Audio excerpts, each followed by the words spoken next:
Merhaba, umarım her şey yolundadır. Instagram üzerinden sizler tarafından sıkça gelen sorular ve YouTube'da bırakmış olduğunuz yorumlara istinaden böyle bir video çekme kararı aldım. En çok sorulan sorulardan bir tanesi nerede ve ne şekilde yaşıyorsunuzdu? İsterseniz önce size genel bir bilgi vermek isterim. Sonrasında da ufak bir ev turuna çıkarız.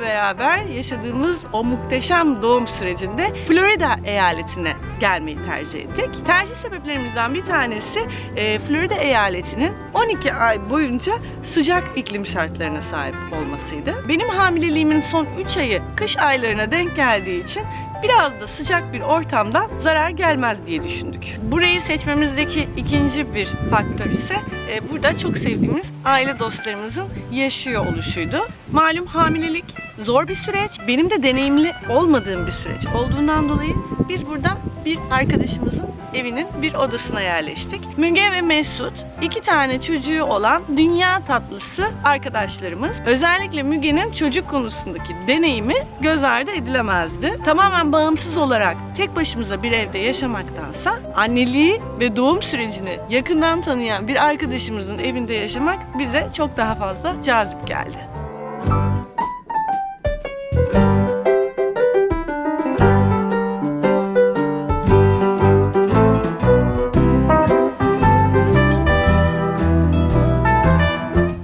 Yaşadığımız bölgeye.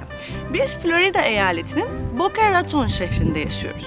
Boca Raton, Florida eyaletinin eğitim düzeyi en yüksek yerleşim alanı. Boca Raton şehrinde Florida'nın en iyi okulları bulunmakta. Okulların hepsi belli bir puanlandırma sistemine göre belirleniyor ve Boca Raton şehrindeki anaokullarından tutun da üniversiteye kadarki tüm okulların hepsi 10 üzerinden 10 puan almış.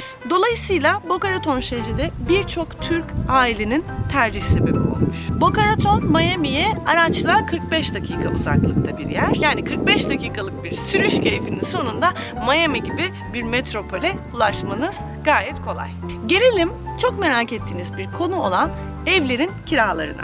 Florida eyaletinde evlerin kiraları bulunduğu bölgedeki okulların puanlandırma sistemine göre değişiklik gösteriyor. Yani aynı Türkiye'deki gibi çocuğunuzu bir devlet okuluna yazdırmak istiyorsanız bulunduğunuz mahalledeki bir devlet okuluna kaydettirebiliyorsunuz. Bulunduğunuz bölgeye bağlı olan okulların puanlandırması ne kadar yüksekse aslında ödeyeceğiniz kiralar da bir o kadar fazla oluyor. Bizim bulunmuş olduğumuz bölgedeki okulların hepsinin puanı 10 üzerinden 10. Tabii ki siz derseniz ki benim maddi durumum inanılmaz iyi, ben bir malikanede yaşamak istiyorum ve çocuğumu bir koleje göndereceğim.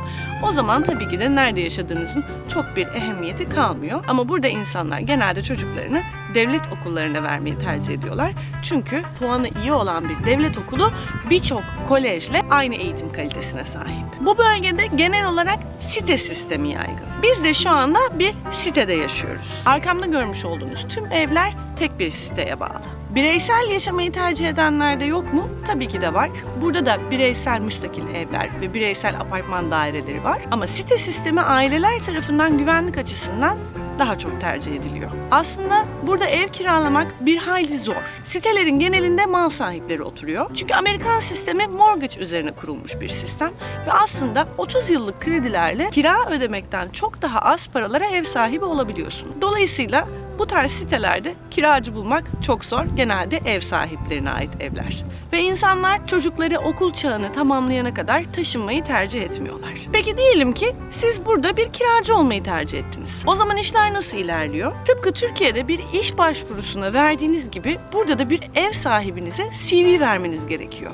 Daha önce yapmış olduğunuz işler, gelir düzeyiniz, nereden geldiniz, kaç çocuğunuz var, adli sicil kaydınız. Bunların hepsi öncelikle ev sahibiniz tarafından inceleniyor. Eğer ev sahibinizden onay alırsanız bu sefer site yönetimine sunuluyorsunuz. Eğer site yönetimi de sizin bu sitede oturmanızın herhangi bir problem teşkil etmediğini onayladığı takdirde buraya kiracı olarak taşınabiliyorsunuz. Bu bahsettiğim süreç 1 ila 1,5 ay arasında bir zaman alıyor.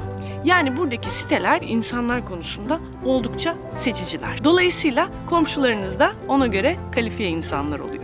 Ve bu bahsettiğim konu sadece ev kiralarken değil, ev satın alırken de bu şekilde. Yani parasını verseniz de eğer site yönetiminden veya ev sahibinden geçmezseniz buradan bir ev satın alamıyorsunuz. Sitelerin çok özel bazı kuralları var. Mesela bu siteden bahsedelim. Bu siteye SUV dediğimiz büyük araçları sahipleri asla ve asla taşınamıyor. Sebebi de park yerinin kısıtlı olması ve görüntü kirliliğine sebebiyet vermesi. Yani bu siteye taşımak istiyorsanız kamyonetiniz de varsa öncelikle o kamyonetten kurtulmanız gerekiyor. Veya Airbnb dediğimiz anlık kiralama yöntemlerine gidemiyorsunuz. Diyelim ki burada bir mal sahibisiniz ve dediniz ki ben evimi sürekli turistlere kiralamak istiyorum. Site böyle bir şeye asla izin vermiyor. Veya dediniz ki ben bekarım veya öğrenciyim ve burada yaşamak istiyorum. Site genelde ailelerden oluştuğu için bekara ve öğrenciye de ev vermiyorlar. Ama zaten bekarlar ve öğrenciler de bu tarz ailelerin yaşadığı yerlerde yaşamayı pek de tercih etmiyorlar. Çünkü bu tarz sitelerin bir de aidatları oluyor. Mesela bu sitenin aidatı $200. Bu sitedeki ortalama ev fiyatları da $350.000 $450.000 arasında değişiyor. Kiralık bulma imkanınız olursa ortalama $2.500 ile $3.000 arasında böyle bir sitede yaşamanız mümkün. Gördüğünüz üzere aynı zamanda oldukça hayvansever bir site. Bu sitede hayvan sahiplerinden ekstra para alınmıyor ama yine bazı sitelerde hayvanlar için özel bir takım hizmetler sunulduğundan ötürü yaşadığınız hayvanınızdan da belli başlı bir aidat alınıyor. Bizim şu anda oturduğumuz sitede her meslek grubundan insan var. Doktorlar, mühendisler, hatta arkamda görmüş olduğunuz dairede oturan kişinin yaptığı meslek çok enteresan. Robot psikoloğu. Kendisi robotların sanal beyninin psikoloğu olduğunu söyledi. Biz de çok şaşırdık. Bu evlerde kiracı olarak oturmanın aslında bazı avantajları var. Türkiye'dekinin aksine bu evlerin su faturası ve aidat ücretini evin sahibi ödüyor. Ve aynı zamanda Florida 12 ay boyunca sıcak bir memleket olduğu için ısınma paranız da yok. Size düşen sadece elektrik faturanızı ödemek oluyor. Evlerin hemen hemen hepsinde merkezi ısıtma ve soğutma sistemleri var. Bu sitelerde handyman denilen bir kavram var. Handyman, ev sahibinizin anlaşmalı olduğu ve herhangi bir problemde evinize gelip evinizdeki tamiratı yapacak kişi anlamına geliyor. Burada evinizde herhangi bir hasar oluştuğunda ödemekle yükümlü olan kişi siz değilsiniz. Aksine ev sahibi. Tüm evler kiraya verilirken içinde beyaz eşyasıyla birlikte kiraya veriliyor. Ve diyelim ki bu beyaz eşyalardan bir tanesi bozuldu. Hemen ev sahibinizi arıyorsunuz ve ev sahibi gerekeni yapıyor, parasını da kendisi ödüyor. Her evde çamaşır makinesi ve artı kurutma makinesi bulunuyor. Bunun da sebebi şu, Florida oldukça nemli bir bölge olduğu için özellikle yazları dışarıda çamaşır kurutmak imkansız hale geliyor. Evlerin fiyatları aslında içindeki beyaz eşyanın kalitesine göre de değişiyor. Az önce de söylediğim gibi evleri kiralarken içinde beyaz eşyasıyla birlikte kiralıyorsunuz.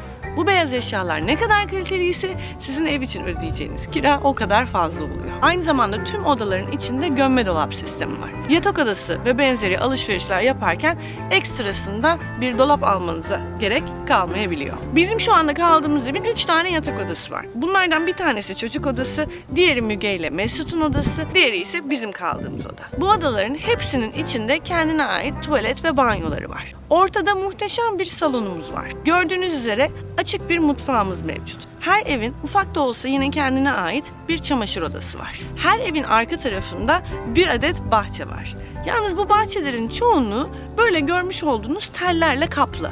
Bu teller öyle alelade teller değil. Aslında Florida eyaleti açıkçası bir kasırga eyaleti.